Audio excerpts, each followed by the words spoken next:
third largest continent in area. Can you imagine what's the area of North America?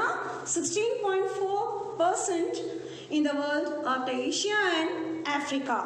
So here, compared to India, it is 7 times bigger, which North America. And presently, there are 24 countries in North America. So, there are 3 large countries. Number 1, Canada. Then USA, United States of America.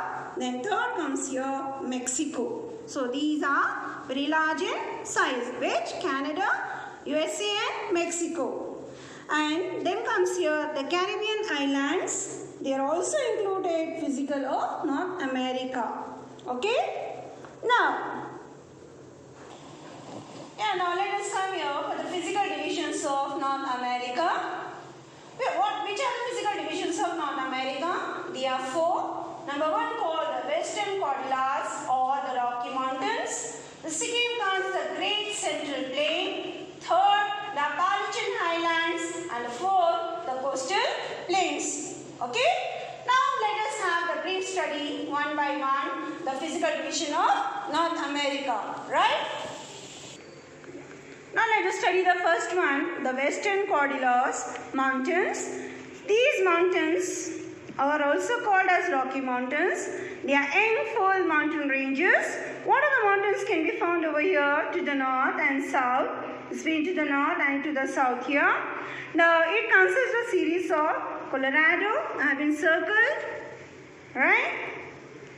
They are parallel. Parallel means opposite way. 4 mountains can be found here too, Rocky Mountains. And in that, the highest range of the mountain, the height of the range is low towards Alaska. Then again it increases to Mexico, right? And in this you have one higher, as we have the highest peak in the world, that's called Mount Everest. Same in North America also, there's the highest peak. It's known as McKinley. The height of that mountain is 6,194 meter tall. And that valley 86 meter below sea level, means it's completely very down it is. So it's been titled as Death Valley. And it's a low bound region in North America.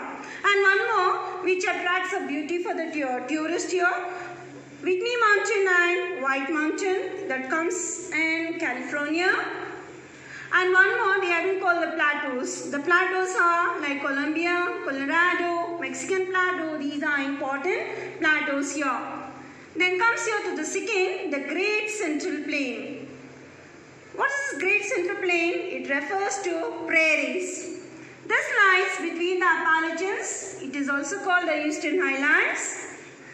The plain consists of vast expanse of total area of North America, 3/5 part of the total area of North America, and it's very flat. These plains are formed only by 2 rivers that's been called Mississippi and Missouri. These are the 2 tributaries of North America.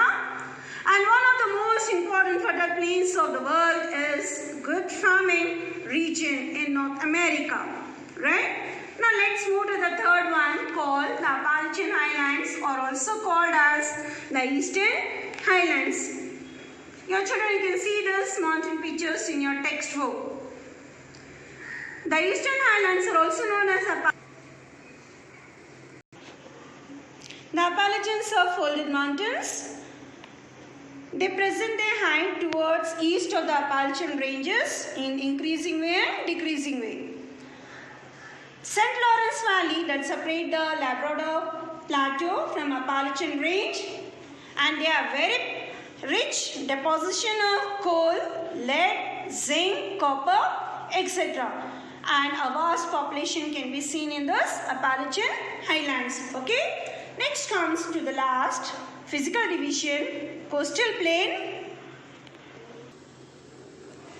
The coastal plain, North America is quite long, and except where we have to the below south, Isthmus of Panama, the coastal plain is very narrow. Narrow in the sense very small. You can see in a map. Northeast, you can see to the north part very broader and completely to the south. It's very narrow.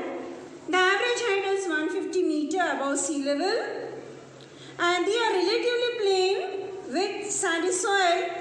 It is infertile. It cannot be cultivated. The coast is intended by river mouths on bays and seaports are located. They are not good for cultivation, right?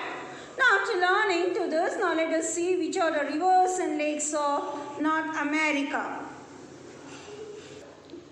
So, North America has a few large and few short rivers. So first let us go to the river. Which are the rivers that flow in North America? Mississippi. It's a tributary, the great river system of North America. And along that, drains of North America to the area of the continent. It flows to the Gulf of Mexico. The Missouri, the important tributary of Mississippi, and other tributaries, the rivers like Red River, Ohio, Fraser, Snake, Columbia. These are the main important rivers of North America. Next, can you see the picture? The Mississippi River? Yes.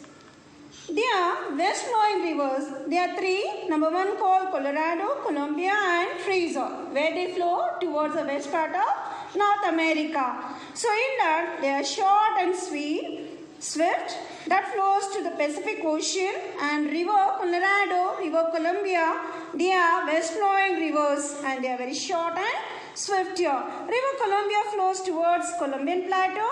Colorado drains into Colorado Plateau that forms a Grand Canyon. That is a center scenic beauty. It attracts a tourist.